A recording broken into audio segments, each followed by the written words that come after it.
With his hope and confidence shattered by his last run-in with the Scions of Cyttorak, will Peter Parker be able to put it all together? In time to defeat his last challenges, maybe with a little help from the X-Men he will. What'll happen next? Well, let's hop into the pages of Amazing Spider-Man issue number 66 and find out together, shall we? So then, as we join the book, we actually check on in with the other Scions. Calyx is complaining to his father, the Crimson God Cyttorak, that he was cheated out of his victory against a vulnerable Spider-Man by Syra, his sister, getting involved. I actually kind of love that in this scene, Cyttorak ends up saying absolutely nothing at all to his children, something I'm sure he does a lot, and Syra basically tells Calyx to stop complaining and give his other brother Cradius his turn to fight the champion of magic, but more on that in a minute. From there, we transition on over to New York, where we see the amazingly depressed Spider-Man. Yes, it seems despite after even having a whole special issue devoted to Phil Coulson trying to help Peter out of this funk, not only is he still lower than he's ever been before, but he's actually gotten worse. I assumed that he had just shirked off his champion of magic duties, but no, he's not being Spider-Man anymore, and he's completely abandoned his friends and family. He didn't show up for Randy's art installation when he needed him. He's completely ghosted Shay, and even Aunt May can't get in touch with him right now. You know, I'd complain that making Spider-Man depressed is something we've seen a million times before, and no writer has really managed to bring anything new to the formula in,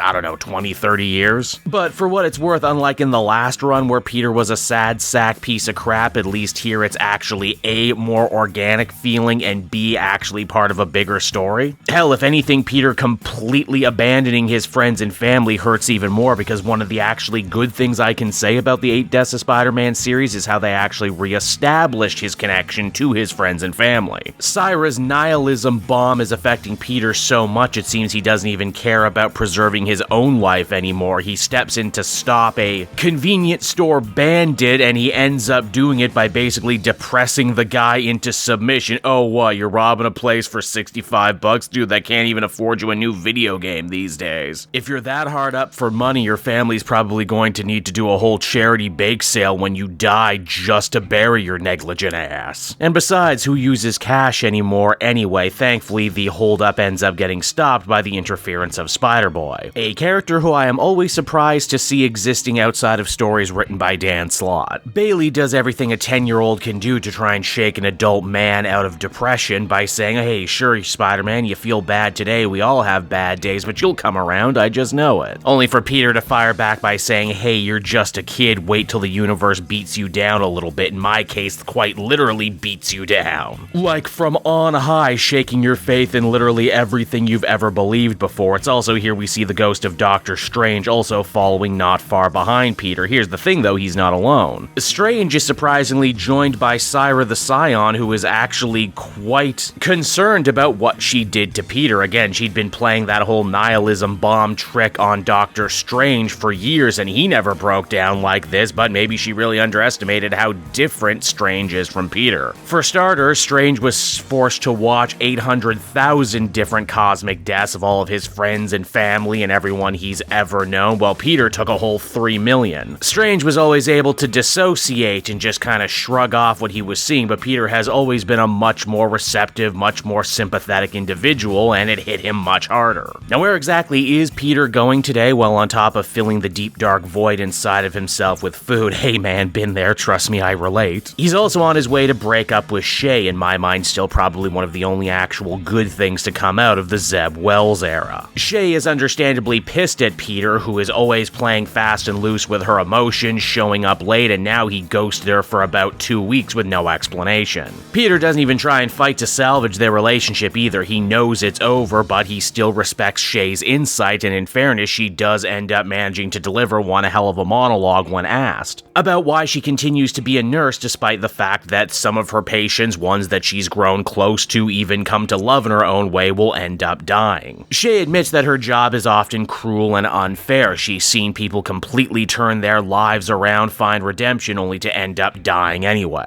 Everyone dies eventually, but Shay says she truly does enjoy trying to help people and trying to save lives, and she couldn't imagine living her own life any other way. Peter, though, sadly still can't see it. He's still in a deep dark hole right now, reliving the horrifying memories of seeing everyone he's ever known and loved not only die, but their demise is ultimately having no impact in the great greater cosmic narrative. Or, to put it in the immortal words of Kansas, all my dreams pass before my eyes in curiosity, dust in the wind, all we are is dust in the wind. So now that Peter's done a hard day of alienating his friends and family, where's he going next? Well, he decides to hang out outside Felicia Hardy's window for a little bit. In fairness, Spider-Man is a little bit more open with Black Cat about what he saw and how it truly affected him, and honestly talking about it is probably something he should have been doing from the beginning. Felicia offers up some empty platitudes about how no matter how bad things seem, there's good in the world, it's always darkest before the dawn. None of that matters because her and Peter end up kissing. Really? Was that what this was all about? Really? You end one new relationship for Peter just to dangle another new romantic prospect in front of her eyes? And this isn't even a new romantic prospect, too. How many times have these two been together only for it to fall apart? Also, all of this makes Felicia look kind of dumb, too. I mean, who wants to start a relationship with someone who is chronically depressed? Who wants to build a relationship from there? That seems like a recipe for disaster. Hell, it sounds like some truly ancient, out-of-touch romantic comedy plot there. All a man needs is the love of a good woman. I mean, some therapy and medication would also probably help too, but hey, Peter's always broke and that shit's expensive, right? Syra's commentary is also pretty damn silly and inane too. Amazing these human creatures. They can be so thoroughly broken and yet continue to reach out. Really, lady, that's your takeaway from all of this? For the embodiment of inevitable death, you're not particularly deep. Hell, you're the most interesting of the Scions, and yet you're still not particularly deep. There's also a little side plot in this one too about an angry Calyx deciding to go against his father's non-words and try to escape the casket himself, only to get attacked by a bunch of worms, I guess. At first you think, oh, is this what's finally gonna kill this guy? Only no, he just kind of powers through the worms and keeps on going. Wow, that casket wasn't really much. As far as protections from evil go, I guess you can just kind of power your way through it if you want. Now, while all that's going on and Spider-Man is busy rounding the saddest first base you've ever seen, the next Scion appears on Earth to challenge the Champion of Magic, only they don't end up running into the Champion of Magic, do they? They end up running directly into Juggernaut and the X-Men. Juggernaut, you'll remember, had heard the call of SidePlot, and it looked like for a second there he was coming to fight Spider-Man, then he just kind of didn't. And that's the end of the book right there, and oh man, let me tell you, 8 Deaths of Spider-Man sure did a major 180 in my mind, from where I thought the series actually hit a major high point in issue 64. These last couple issues and the special really did manage to bring this thing down to a new low, didn't it? And a lot of that honestly just has to do with, hey, let's tell another story about Spider-Man being a depressive sad sack. I get it, we've seen it, it's been done. Can we have anything else, please? Hell, I'm not even saying this is a particularly bad version of that story. If nothing else, there's at least an organic reason for him being so shitty. And he's well aware that he's being shitty, unlike in the Zeb Wells run, where basically a lot of the same stuff happened, but we as the reader were just supposed to ignore it. And hey,